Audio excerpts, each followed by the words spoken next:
जो लोग इस वीडियो पे नए आए हैं उन लोगों को मैं बता देना चाहता हूँ कि ये वीडियो एक सीरीज में चल रही है। तो जिन्होंने इस वीडियो का पहले के एपिसोड्स नहीं देखे हैं तो जाकर के देख के आए, लिंक ऊपर आई बटन में है। और फिर उसके बाद चुड़ैल ने चिल्ला के बोला, रफंजल तुम्हारे बाल नीचे फेंको। और यहाँ पे लियो को एक घर में चढ़ते हुए दिखाई देता है। उसके बाद वो चुड़ैल बालों से होते हुए एकदम टावर के ऊपर चढ़ गई। लेकिन एट ऐसा क्यों? बालों से ऊपर चढ़ना तो बहुत ही मेहनत का काम है। चुड़ैल चाहे तो जादू करके ऊपर जा सकती थी। ओ हाँ, बात तो तेरी सही है, लेकिन बुरे लोग हमेशा खुद को बेहतर बनाने के लिए मासूमों का सहारा लेता है, तो इसलिए। अरे लियो, तुम यहाँ पे कैसे? हाँ, मुझे तुम्हारे सारे बॉडीगार्ड्स को चकमा देके घर में चढ़ के खिड़की से ऊपर आना पड़ा। रपंजल ने बालों से एक सीढ़ी बनाई थी, तुम भी कुछ सीखो उससे। यहाँ पे मैं आपको बता दूं दोस्तों, ये जो बड़ा सा घर आप देख रहे हो, ये एट फुल नेम एडमंड का घर है। एट काफी रईस खानदान से बिलोंग करता है। अब आप सोच रहे होंगे, अगर ये एट का घर है तो एट के दोस्त लियो को ऐसे खिड़की से ऊपर आना क्यों पड़ रहा है? तो इसके पीछे रीजन है एट के पेरेंट्स। एट के पेरेंट्स कभी ये नहीं चाहेंगे कि एट मोको और लियो जैसे गरीब बच्चों से मिले, तो इसलिए मोको और लियो ऐसे छुप छुप के बॉडीगार्ड से बच के एट के घर में आते हैं एट से मिलने। वैसे इसके पीछे और भी कई रीजंस हैं, लेकिन अब नहीं, वो आप आगे स्टोरी में जानने वाले हो। अरे लियो, मैंने तो सुना था तुझे फेरी टेल पसंद नहीं है। ठीक ही सुना था तूने, मुझे फेरी टेल बिल्कुल भी पसंद नहीं है। साइंस ही सब कुछ है। हाँ, बट साइंस भी तो एक जादू ही है ना। हाँ, लेकिन इसका मतलब ये नहीं कि फेरी टेल सच होंगे। अब तुम्हारी ये बकवास बंद करो और मोको को काम करने दो। लेकिन मेरा काम तो हो गया। क्या इतनी जल्दी? जरा देखो तो सही। क्या ये पूरा का पूरा कोड तूने टाइप किया? वाह, तो मैजिक है। हाँ, जादू ही है। आखिर हमारा मोको जादूगरनी जो ठहरी, माय लिटिल विच, हमारी छोटी जादूगरनी।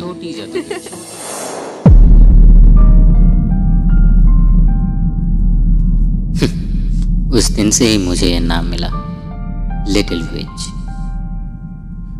फेरी टेल की तरह ही मुझे भी खुशियां लानी थी, लेकिन मैं बन गई डायन। बट नहीं, मैंने सारी खुशियां खो दी अपने हाथों से। लेकिन सर, मेरी बेटी सिर्फ 10 साल की है। Ma'am, try to understand. आपकी बेटी ने पूरे इलेक्ट्रॉनिक ग्रिड को हैक कर लिया था, जिससे कि पूरे शहर की लाइट चली गई थी। क्या? लेकिन वो तो अभी स्कूल भी नहीं गई है। हाँ, तो इसलिए मोको को होराइजन के प्रोडिजी असेसमेंट में लिया जाएगा। अगर वो उस टेस्ट में पास होता है तो आगे उसे बहुत ही बड़े बड़े प्रोजेक्ट में काम करने को मिलेगा और सैलरी भी बहुत होगी। This is life time opportunity ma'am, please सोच के देखिए। Have a good day ma'am. Dad के गुजरने के बाद से ही हम लोगों ने बहुत ही गरीबी झेली थी। मैं हमेशा से चाहती थी मॉम मुझसे प्राउड फील करे। मैं मॉम को बोलना चाहती थी, मॉम आपको और काम करने की ज़रूरत नहीं है, आप आराम कीजिए मॉम। मैं चाहती थी मॉम मुझे गले लगाए और बोले, I love you sweetie, I am proud of you. लेकिन एडमंड ने सही बोला था, आई एम ए लिटिल विच, मैं एक चुड़ैल हूँ। मोको चुड़ैल कहीं की, खुद को ज़्यादा स्मार्ट समझती है ना। होराइजन का हैक कर लिया, जानती भी है तूने क्या किया। लाइफ टाइम का अपॉर्चुनिटी, हाँ, तूने मेरी जिंदगी बर्बाद कर दी। सॉरी मॉम, मैं कभी ऐसा नहीं चाहती थी। तुझे मैं कितनी बार समझाऊं कि होराइजन से दूर रहे, पर नहीं, तुझे तो उसी में काम करना है। चुड़ैल कहेंगी। जा एग्जाम दे के आ। होराइजन में जाने का इतना ही शौक है ना, तो जा, मेरे से कभी बात मत करना। आखिरी बार के लिए उस दिन मॉम को रोते हुए देखा था। मोको के मॉम कभी ये नहीं चाहती थी कि मोको होराइजन में काम करे, क्योंकि उसी होराइजन की वजह से ही मोको का परिवार टूट गया था। मोको के मॉम को हमेशा से ही मालूम था कि होराइजन जितना अच्छा बाहर से दिखता है, उतना अच्छा वो है नहीं।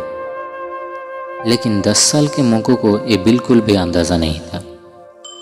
वो तो बस चाहती थी हॉराइजन में एक नौकरी लेना, जिससे कि वो अपने मॉम का सारा दुख दूर कर सके। उसे बिल्कुल भी अंदाज़ा नहीं था कि हॉराइजन उससे क्या क्या छीनेगी।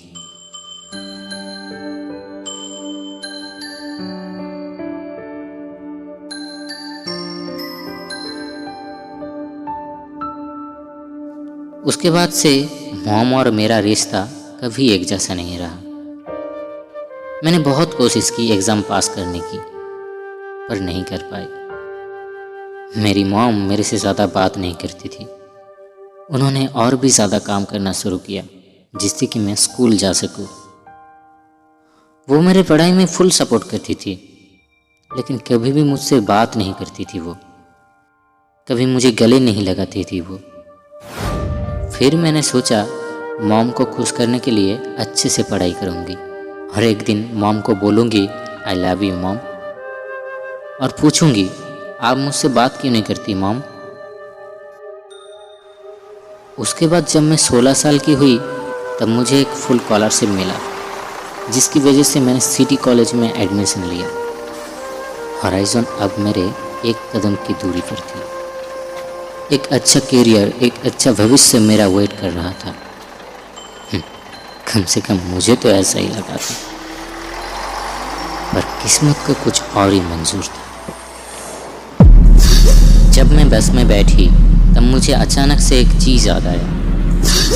मेरा टेडी वो तो घर में रह गया। ड्राइवर प्लीज़ बस रोकिए, मेरा एक चीज़ रह गया है। बस रोकिए प्लीज़। हम लोग पहले से ही लेट है, अभी और नहीं रुक सकते। अगर पहुंचने में लेट हो गया तो तुम्हारे साथ साथ औरों का भी एडमिशन नहीं होगा।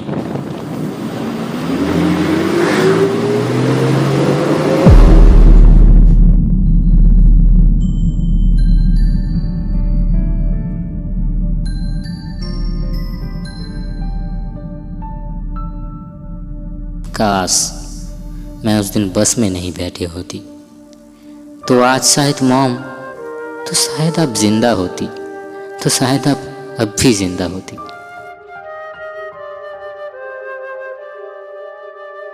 कुछ सालों के बाद जब मैं घर लौटी तो तब मैंने देखा एक शमशान।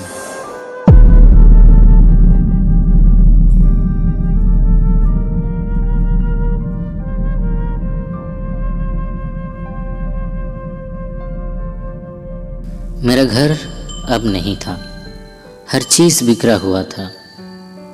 कहाँ थी मेरा घर, कहाँ थी मेरी मॉम। मेरा टेडी एक जगह पे पड़ी हुई थी और शायद मुझसे बोल रही थी तू एक डायन है मोको, तू एक डायन है जो अपने मॉम को खा गई। तू एक डायन है, तू एक डायन है मोको, तू एक डायन है।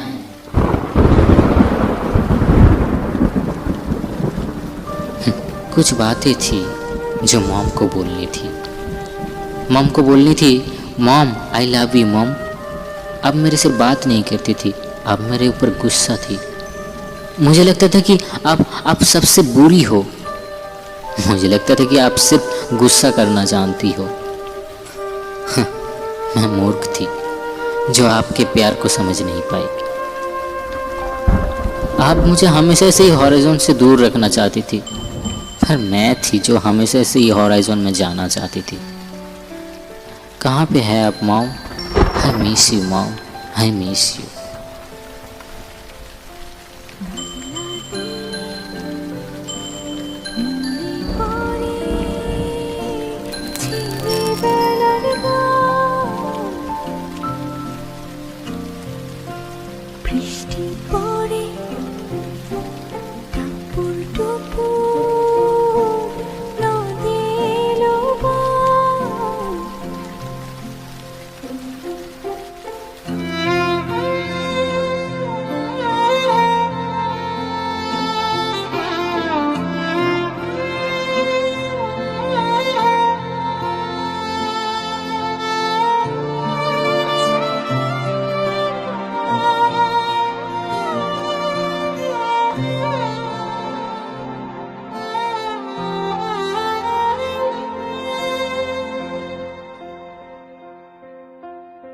मुझे पता चला था कुछ बीमारी की वजह से मेरी मॉम चल बसी थी और हॉराइजन ने उनका सारा डेटा इरेज कर दिया, यहाँ तक कि उनकी बॉडी भी।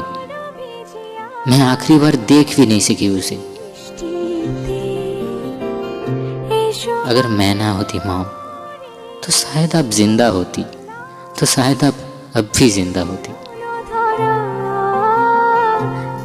आई एम ए विच। मैं एक चुड़ैल हूँ, मैं एक चुड़ैल हूँ, मैं एक चुड़ैल हूँ।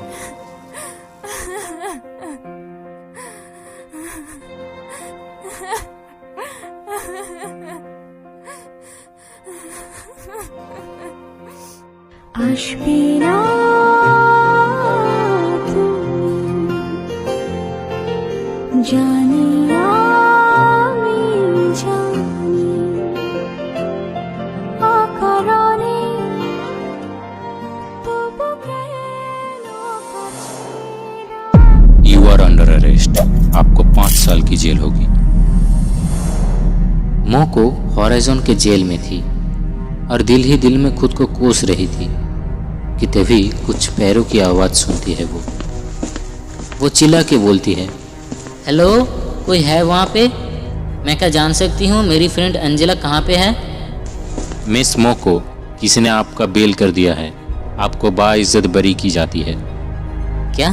कौन? किसने मेरा बेल किया? हाय मोको। हाँ एंडी, तुम यहाँ पे? सॉरी मोको, थोड़ा आने में लेट हो गया।